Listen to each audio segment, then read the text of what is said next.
After a long 8-hour drive from Pennsylvania, we finally made it to our cabin in Pigeon Forge, Tennessee. Our cabin, called the Love Nest, was nestled on the top of a hill that had a panoramic view of the Great Smoky Mountains.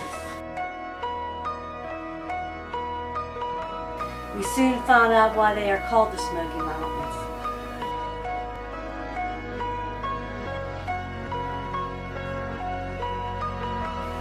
After some debating and many maps later, we all agreed on a hiking trail called Rainbow Falls.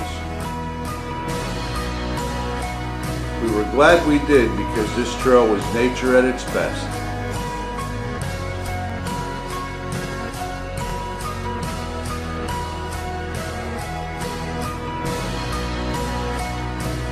For nearly the first mile, we hiked within 10 feet of a clear, fresh water stream cascading down the mountainside.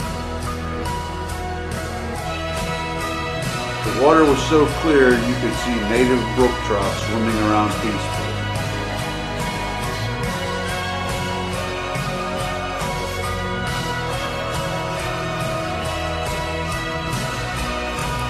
As we walked on, we really took in the beauty of the mountain.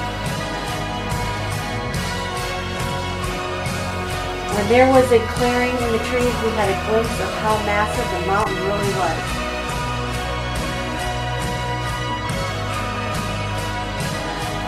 It felt as if we were walking forever but getting nowhere.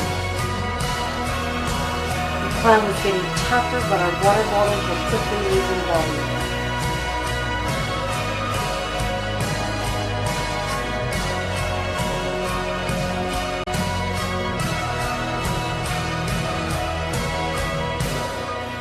After asking a few hikers coming down the mountain if we were close to the falls yet, we realized we still had a long way to go.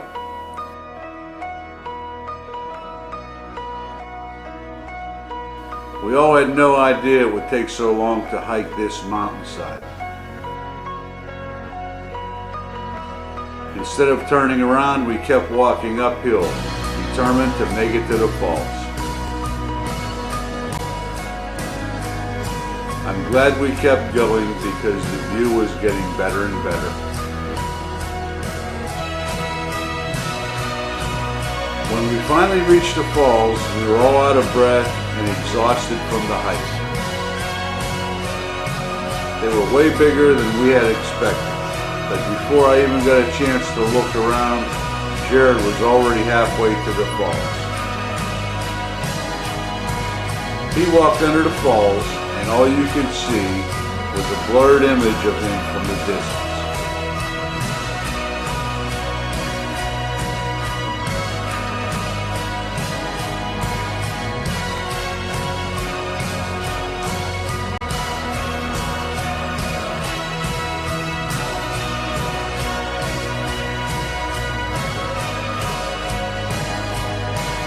I almost had a heart attack when I saw Jared under the falls, but my kids, Keith and Kevin, convinced me to go up there with them.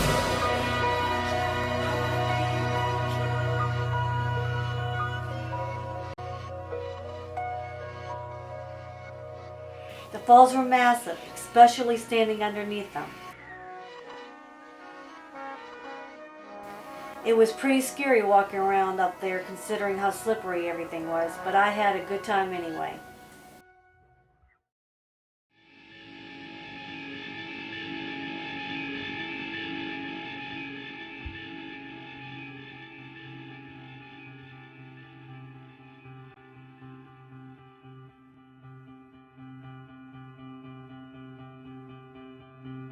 While we were taking a break up at the falls, there was a red squirrel that was running around, and it was right behind Jared, was sitting on a rock, and Jared said, "Wow, this thing's coming right up to me, it ain't even afraid."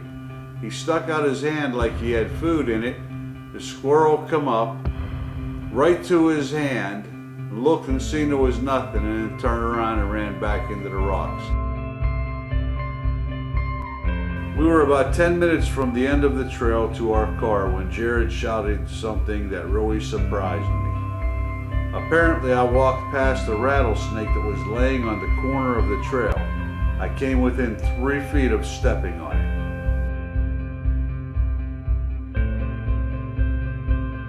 I wanted to see a rattlesnake so bad on this hike, but when I finally saw one that close, I was pretty scared.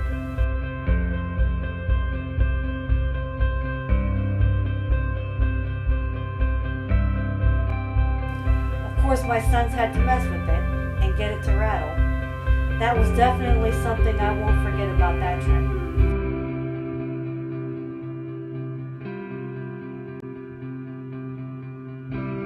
A couple days later, we decided to check out this scenic route called Cades Cove.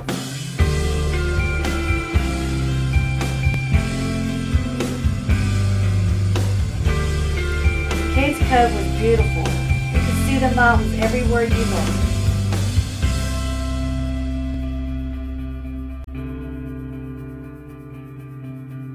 Along the loop of the park, we decided to stop at a couple different old cabins and churches.